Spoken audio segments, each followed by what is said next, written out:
இப்போவாது அவருக்கு அரசியல் தெளிவு பிறந்திருக்கும் என்று நான் நம்புகிறேன். அந்த மாதிரி ஒரு எண்ண ஓட்டங்களை குறித்து நாங்க எவ்வளவு அது பேசுறதே நம்மளுக்கு ரொம்ப தரக்குறைவா நினைக்கிறேன்.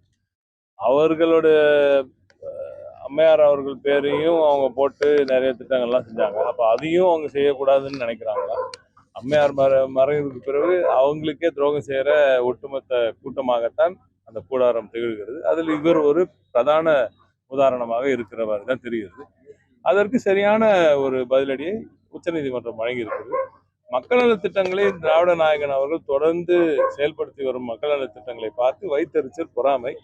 அவர்கள் 10 ஆண்டு காலம் ஆட்சியில் இருந்து இந்த நாட்டுக்கு இந்த மண்ணுக்கு ஒன்னுத்தையும் கிழிக்காம இருந்ததை தாண்டி இப்ப செய்யறவங்களையும் ஏதாவது குறை சொல்லி ஏதாவது நிறுத்துறதுக்கு பார்க்கறது மிக கேவலமான ஒரு செயல். அதற்கு சரியான அந்த பதிலடி உச்சநீதிமன்றம் சரியான நியாயத்தை வழங்கியிருக்கிறது. இதற்கு நமது வழக்கறிஞர்களுக்கு குறிப்பாக அருமை ஐயா திரு MP திரு வின்சனுக்கு எனது நன்றிகளை நான் தெரிவித்துக் கொள்கிறேன். செய்திகளை உடனுக்குடன் தெரிந்து கொள்ள கீழ்கண்ட கேபிள் மற்றும் DTH நெட்வொர்க்குகளில் எம்நாடு செய்தி தொலைக்காட்சியை காணுங்கள். பாதகம் செய்பவரை கண்டால் நாம் பயம் கொள்ளலாகாது பாப்பா. மோதி மிதித்து விடு பாப்பா, அவர் முகத்தில் உமிழ்ந்து விடு பாப்பா. அண்மை செய்திகளை உடனுக்குடன் தெரிந்து கொள்ள இணைந்திருங்கள் எம்நாடு தொலைக்காட்சியுடன்.